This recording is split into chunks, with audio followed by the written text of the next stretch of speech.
Good morning বন্ধুরা, আসো সব গল্প সবাইকে ওয়েলকাম। আশা করি সবাই খুব ভালো আছে, আমরা ভালো আছি। এই তো চান ধান করে এলাম, মেয়েকেও চান টান করে দিয়েছি, মেয়ের খাওয়াও হয়ে গেছে,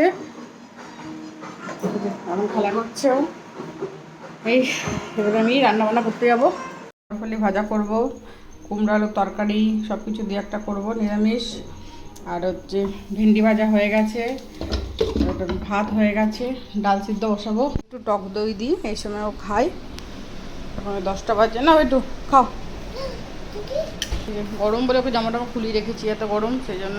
কুমড়ো আলু সব কিছু দিয়ে একটা সবজি হচ্ছে, ভাজা আর হচ্ছে ওই কি গাওয়ার ফুলি ফ্রাই করে রেখেছি। ডালটা শুধু এবারে ফোড়ন দেবো, ডালও হয়ে গেল। রান্না করতে করতে ঘেমে একদম জল হয়ে গেলাম। ওই যে মেয়ে এখন বসে বসে লেখাপড়া করছে, বসে বসে কাগজ পেন নিয়ে।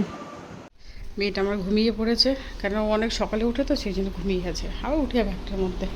রান্না করার কিছু নেই, শুধু মেয়ে রুটি করবো আর সবই রয়েছে সকালের করা। ওই যে ওরা এখন ওইখানে বসে আছে, ওইখানে বসে আছে এখন। আমাদের এখানে এখন বাজে 6:30, পুরো এখন রোদ প্রচুর।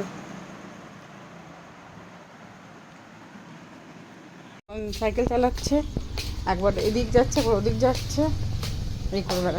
কমপ্লিট হয়ে গেল, এখন বাজছে 8টা, 10 মিনিট 5 মিনিট বাকি। রাত্রে রান্না তো সকালে রয়েছে, শুধু মেয়ে রুটি করে দিয়েছি, মেয়েকে রুটি খাইয়েও দিয়েছি। এবারে মেয়েটাকে একটু গাটা ধোয়াবো, তারপরে একটু ঘোরাঘুরি করবো, তারপরে মেয়েটাকে ঘুম পাড়াবো। ওর বাবার সঙ্গে আসুক ঘুরে, বাবার সঙ্গে গেছে, খেয়ে দিয়ে বাবার সঙ্গে গেলো। রাতে যদি কিছু খাই তো দুধ খাবে রাতে, আর আপাতত এখন আর কিছু খাবে না, রুটি তো খাইয়ে দিয়েছি।